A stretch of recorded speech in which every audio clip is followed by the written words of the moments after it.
Let's go back to the beginning and talk about space. Any space fans here? Just a few, quite a few. Jessica Hines, you wrote this with her. She's incredible. Yes, she What was it like back then writing with her, and how did you... Well, we were just kind of a couple of 20-somethings who, we'd been in a show together that Edgar Wright had directed on the Paramount Comedy Channel, and Jess and I had known each other for a little while, and someone asked us if we wanted to have our own show, you know, which is very lucky back in the day. This is before digital television. It was just Channel 4 and ITV and BBC 2 and BBC 1. And Jess and I were like, yeah, sure, okay, but we want to write it in a really sort of arrogant way. And they said okay, and seemingly at every corner we were given permission to go forward with this show. And eventually we got on Channel 4. We got Edgar in to direct because he was the only person who we felt could visualize what we had in mind writing-wise, and that's absolutely true. And it just sort of happened, and we were so lucky in every way to get that show made. I'm very proud of it, and it's 20 years old this year, so happy birthday, Spaced.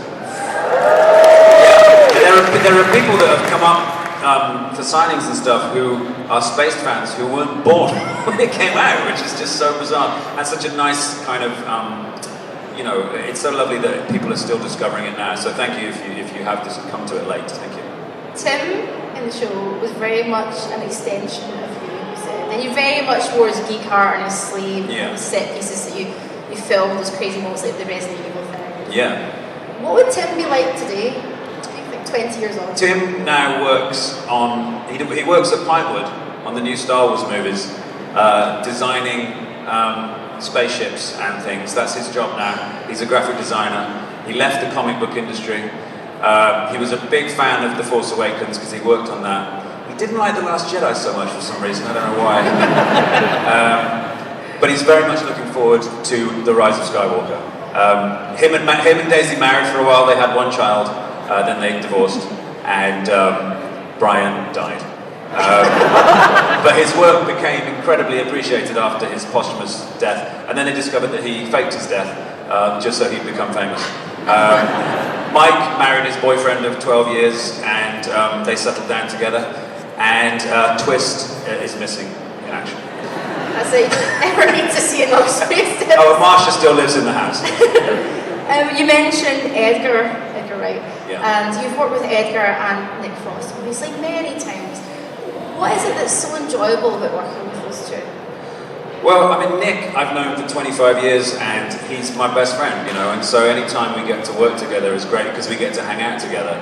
And similarly, Edgar I met when I was very young and starting out. So when I get to work with Edgar and Nick, I'm working with two very close friends, and it's just a lot of fun. And we have a rhythm, you know.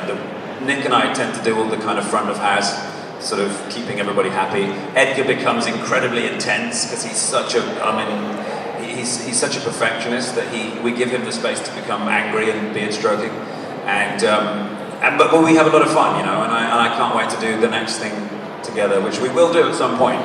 How have they changed from when you met them as younger guys back then to now? Like, how have they changed? Divas. Really? Who's the biggest diva of all? Oh, Nick Frost is the biggest diva on earth. He's terrible. If you don't get him a latte by 8 a.m, he literally has a shit fit. Now let's move on to the Cornetto trilogy, because I think there's a few Cornetto trilogy fans out here as well. I like it when you can cheer, the lights just go up. And you're gone. Tell me, you know, those were your first feature films. It was the first foray into that vibe. Yeah. What were those first days of shooting like? Were you like shit scared? Well, on Shaun, it was like we didn't really know if it would ever get a release, let alone, you know, what it would become. So it was just kind of fun, you know. It was just like making Spaced, but slightly different. You know, we were making a movie, so it was a different dynamic. When we came to do Hot Fuzz, we knew we had to kind of back up what we'd done initially, and so that was a little bit more sort of, okay, we need to get our game faces on here. And then with The World's End, we were just happy to be making the final film in the trilogy, you know. We'd always wanted to make 3, and it was really exciting to come back, having sort of laid the groundwork with Shaun of the Dead and Hot Fuzz, to make The World's End, which is kind of my favourite of the 3, just because it's probably the most personal and the most grown up. I think it's almost like as much a drama as it is a comedy, The World's End. And it was every one of them, you know, they have their highlights and their moments. It's really hard to pick them apart in terms of making them. Hot Fuzz was a lot of research for me. I had to go, we went out with the police, I did a lot of, you know, sort of ride-alongs and stuff. Shaun was kind of me at 25 or whatever. Nicholas Angel was not me at all. Gary King, you know, there were bits of me in Gary King, but so Nicholas did the most research. With Gary King, I watched an interview with you online where you mentioned that was one of your favourite roles to play. Why is it that role is one of your favourites? Because he's such a dick. Was it like I always wondered that, you know, as an actor, like, because sometimes I have these moments, you know, where I cut and I'm like beating someone with the head with a tennis racket, and I'm like, dickhead, just slow walking idiot. Like, is it quite a release to play someone who's... Yeah, it's nice to play characters that have things going on underneath, you know, so with someone like Gary, you know, he's so bombastic and annoying and frenetic, but underneath he's in incredible pain, you know, and he's incredibly complex and sympathetic, and it was fun to play a character who was incredibly annoying for the most part. But then you realise that he's a suicidal alcoholic on a death mission, you know, and it's kind of, oh, I see now, I get it. But you have to play that part of him throughout the whole movie before that's revealed. So as an actor, it was just the chewiest of all the roles. Do you ever take any kind of roles home with you and you think, oh, I need to get in, your wife might go, hello, like, remember who you are? No, I'm not really the method actor in that respect. I did have to get very, very skinny for a job I did this year, and my wife was in tears about that because I kind of got down to sort of skin and bone. Saw the picture. Yeah, and so she wasn't that happy about that. But otherwise, she always grounds me. She stops me from being a sort of head in the clouds actor prick. As soon as I get home, I'm picking up the dog shit in the courtyard. There's no sort of, you know... Oh, no. Yes. Although I do have a courtyard, which is prickish, to say the least. Get into the courtyard and pick up that poo. Mission Impossible is another big franchise you're part of. You play Pegg. Yeah. What was that call from J.J. Abrams like, when you picked up and you went, right? I was writing Hot Fuzz at the time, weirdly, and there was we were at Big Talk Productions where Edgar and I wrote the Cornetto films, and the phone rang and someone said, oh, it's J.J. Abrams for you. And I was like, what, like Alias J.J., who he was then. He'd only done Alias and Felicity. And I got on the phone and he said, hey man, it's J.J. Like I knew him.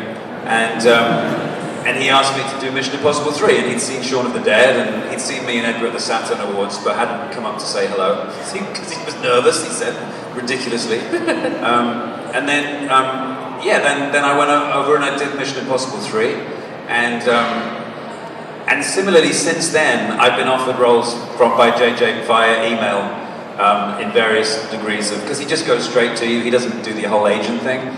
So I literally have an email somewhere that says, do you want to play Scotty? Which I got off the back of a flight from New York, and I turned my phone on, and it just came through, and I was so disgusted, because I was like, how can you say that without some kind of dinner or wine or some sort of sexual favour first, you know? Because it seems right. I can't just say, yeah, you know, to that email, I can't just reply, sure. Because happy face. Yeah, it felt so ridiculously huge. It took me like 3 days to say yes, because, and he's like, what, do you want it or not? And I'm like, I don't know, this is huge, you know, you're asking me to play Scotty. And so of course I said yes eventually. And then similarly with, you know, we went out to dinner before he started shooting The Force Awakens, and he said, would you like to play a blobfish in Star Wars? And I was like, yeah, okay. And also he told me, everyone's seen The Force Awakens, right? Okay, so spoiler alert. He said, literally, over dinner, he went, oh, by the way, we're killing Han. And I'm like a Star Wars fan from 1977, and I was like, you can't just fucking say that over dinner! You just killed someone I love over sushi, you prick.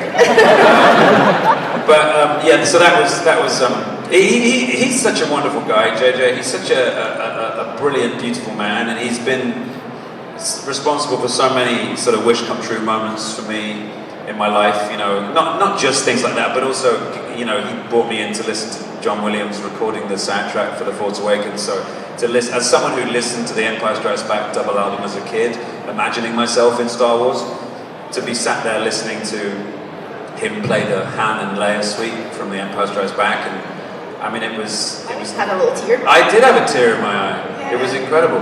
Yeah, it's like a bit of a sort of moment. But you also co-wrote Star Trek, didn't you? I did, yes.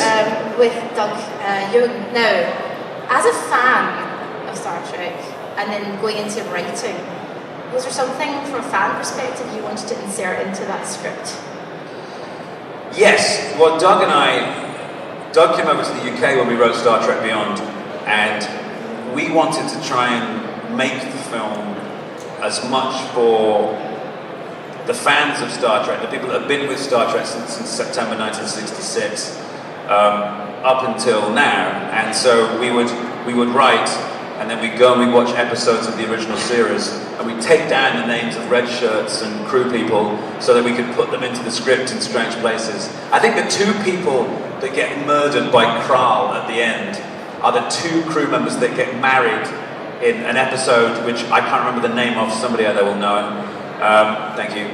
And so little things like that. But we wanted to make it like a big, long episode, so it was kind of self-contained and brought it back slightly to the spirit of the series. It was the 50th anniversary, and it was important to us to make a film that felt like an episode of Star Trek. I think there'd been a little bit, Into Darkness was quite divisive in terms of its appeal, and I think we wanted to make something with Beyond that just felt very, very much like Star Trek, very much in the vein of the original series, and also by pairing up Bones and Spock and Kirk and Chekhov and me and Jayla, and also with Sulu and Uhura. It was odd pairings, and we just wanted to mix it up a bit. It was such an honor to be given the keys to that car. Yes, yeah. I'm a huge Star Trek fan. Thank you. I used to watch it with my mum. Yeah, me too. That's how I got into sci-fi. Yeah. And the X-Files. There's a huge wave of nostalgia at the moment. Maybe it's because of the generation buying all this stuff, I'm not sure, but we've got It. Yeah. We've got Stranger Things, there's like that steeped in the 80s culture. Yeah, absolutely. Star Wars, Star Trek. Why do you think there's this wave of nostalgia coming back? I think it's got something to do with the fact that, unlike, well, certainly my parents, this generation, our generations, the millennials, anybody since who was born after sort of 1970, has had a sort of extension to their youth, in that we haven't been required to grow up quite as fast as we did back then. The war years, even post-war in the 50s and 60s when there was still rationing going on, people grew up a lot sooner. They got married a lot earlier, they became adults a lot earlier. I look back at my dad when he was 30, and he seems older than me now, and I'm 50 next year. So I think we're all a little bit younger for longer. And I think all the kids that grew up buying Star Wars figures and being into all these properties like Marvel Comics, they're all grown-ups now, and they're all having a say about what forms the cultural landscape.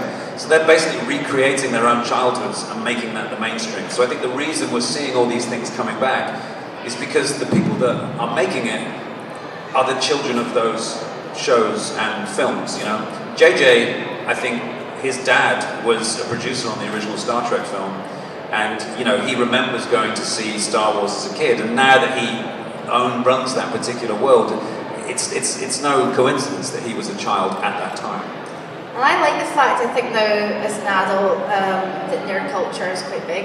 Because when I was younger, we had this chat upstairs. Yeah. I said that I was like a sort of slightly rotund sad girl, write sad girl poetry in my room. Yeah. Thinking I could draw like Jim Lee. Yeah. I was like, I can do it, I can be a comic book artist. Yeah. I didn't have a place like MCM. Do you think now it's kind of cool to be a nerd or a geek?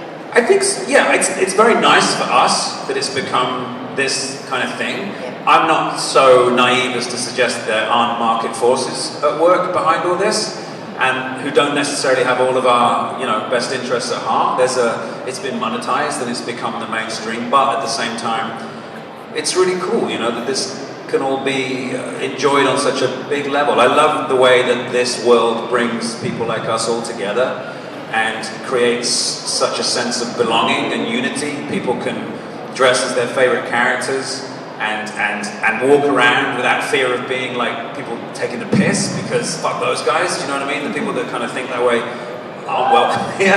They are actually, everyone's welcome here, what am I saying? But I just think it's very, very cool that that we have this platform now. If this had been like this when I was a kid, I mean, the toys that are being made are all the things that I wish I had when I was young. Do you know what I mean? Yeah. The day that my Star Wars figure arrived, my Uncar Plot Star Wars figure arrived, I could quite happily have just retired and disappeared forever. Because it was like, I have my own Star Wars figure now, that's insane. And what does your daughter think of that? she's cool, she's here actually. My daughter's over here, she's dressed as Junko Enoshima from My Hero Academia. She won't wave till. Stand up. Go on. Oh, there she is. Woo! Round of applause. You look amazing. She did entirely her own cosplay, and she's amazing at it. You're doing the embarrassing dad. I am. I'm such an embarrassing dad. I'm sorry. There she is. Stand. Look at her, everybody. Sorry, sweetheart. I'll come back in 50 years' time. Sorry, what's the question? I wanted to actually ask a good segue here. How do you keep up with pop culture now? Does your daughter keep you up to date with the latest thing? Yeah, absolutely. Like in terms of certain things, my sister, who's also here, Katie Pegg over there, she embarrassing Tilly and Kate always sort of like kept me abreast of things like the X-Files when I was becoming a little bit older and invested in work. But in terms of nowadays, yeah, Tilly's got me into the whole anime thing. She's a big anime fan, so I've been able to go up to people at the festival and at the con and just sort of tap them on the back and say, hey, nice froppy. And to see them go, that, which is funny. But yeah, she keeps me informed. Now, in Ready Player One, you play Ogden Morrow. And you get to see yourself as an old man. Yeah. So I wanted to ask, what are you going to be like as an actual old man? It's a random question. Creepy. A creepy old guy at the con. Creepy old guy walking around the Comic-Con. No, there will be. I mean, in the years to come, these things will be full of it. It's like snowboarding. I love snowboarding, and nowadays you're seeing more and more old snowboarders because it's a relatively young culture, but it's been around a while. Same as con culture now. You see lots of older cosplayers, which is lovely. I don't know. I think I'll hopefully be a cool sort of guy, I guess. I'm still in touch with what I love and where I'm from, and Ask your daughter that in 20 years' time. Yeah, I did that face app thing. That makes you look old. It's a really good app, and it does a really good job of making you look old. And I look pretty cool, a bit of grey hair and stuff. You're working with Nick Frost again on Truth Seekers. Yes. And so this is your return to TV with Nick after Since Space. Yeah. So tell us a little bit about Truth Seekers. Truth Seekers is a show we're doing for Amazon, which is a sort of paranormal investigation kind of sitcom, I guess. Although it's single camera, it's not like a traditional sitcom. It's not actually me and Nick as the ghost hunters. I play Nick's boss. I mean, it's slightly less because it was a sort of a scheduling thing. But Nick heads up this team of ghost hunters who are essentially satellite installation kind of engineers and ghost hunters. And it's a really interesting, fun kind of case of the week mixed in with a big story arc. We've got amazing people in it. Malcolm McDowell's in it. Who's just an absolute legend, and a lovely guy.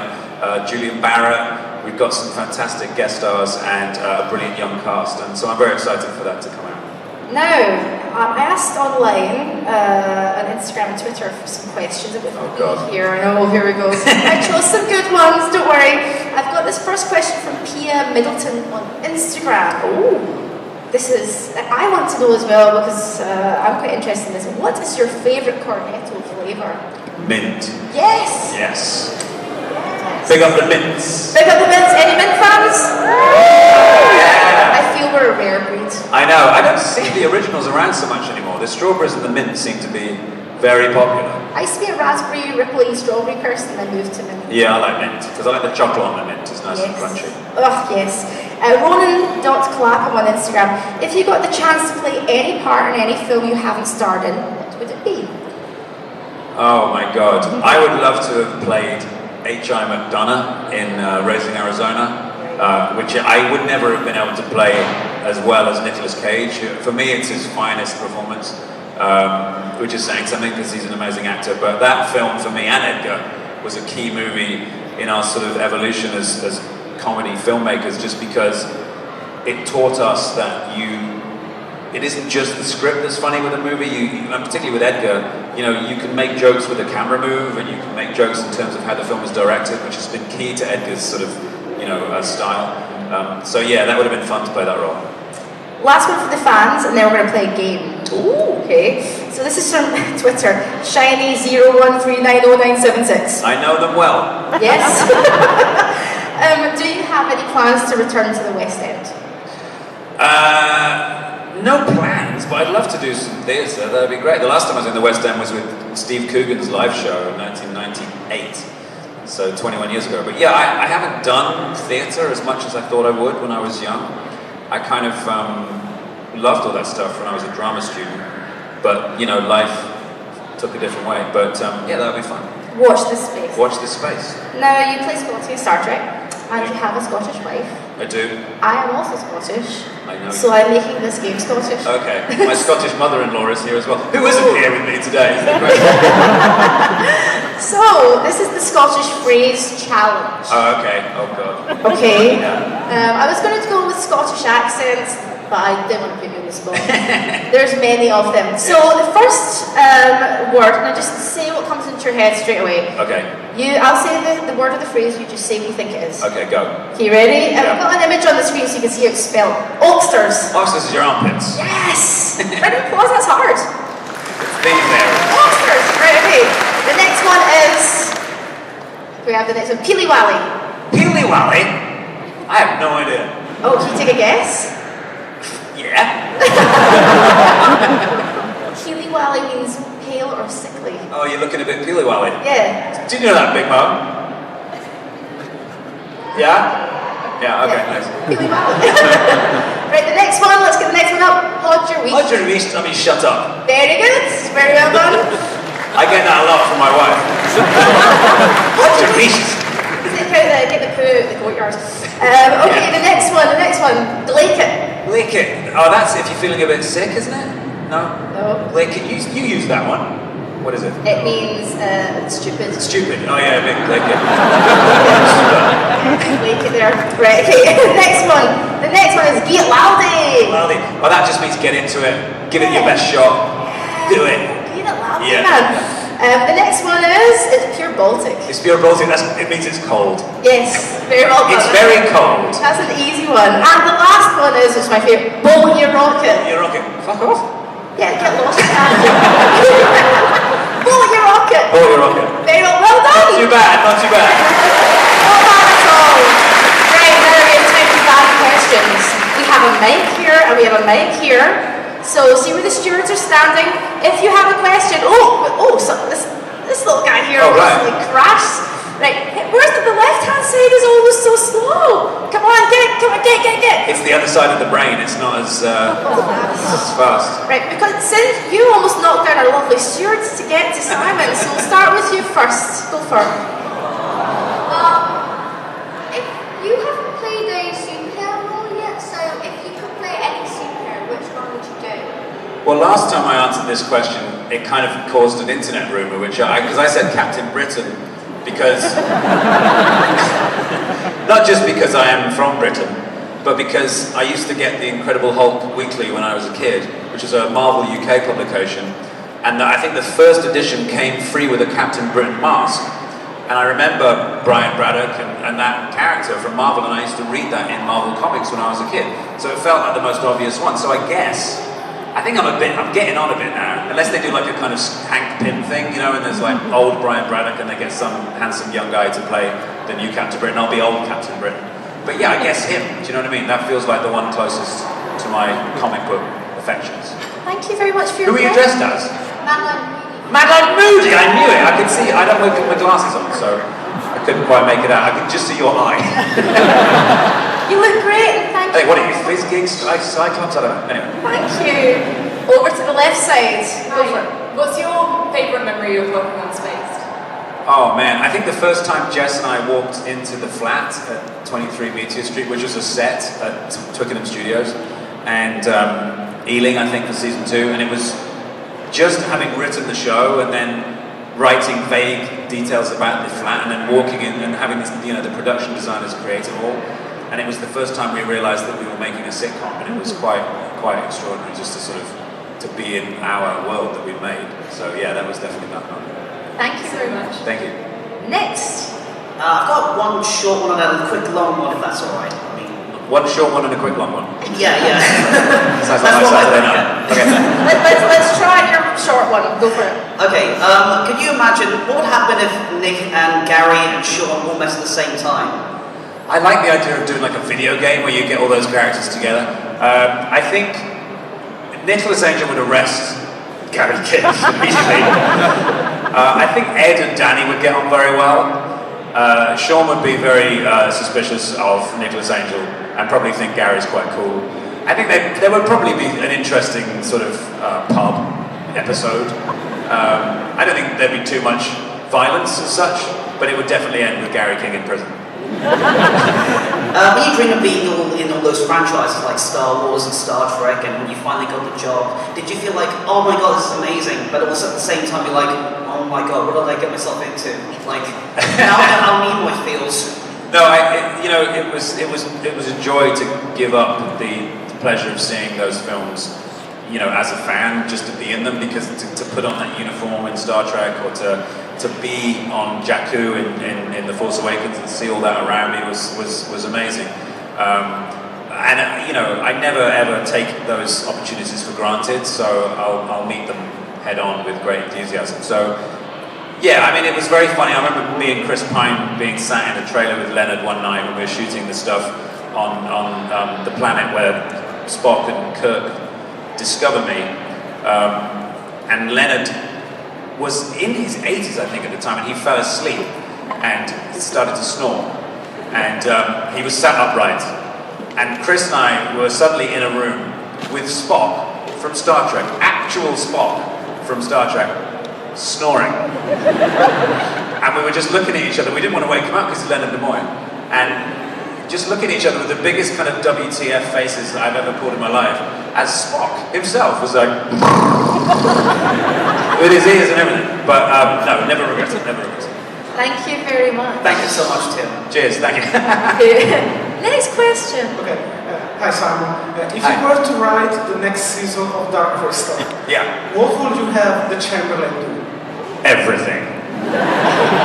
I don't know, I love playing that character, and he's such a scheming, he's kind of like Littlefinger from Game of Thrones, he's just sort of in everything. So just more of that stuff, more of that manipulation. He thinks everyone is beneath him, even the Emperor, and I think that playing that character is so fun. He's a Machiavellian dream. Thank you very much. Thank you. Lovely lady here. Hello Simon, Hi. it's so nice to meet you. You too. You've done a lot of amazing Hollywood A-list these years, but also your love to write verse for independent series and films. So my question is, what would you say is your most underrated film, or the film that you wish that more people could see?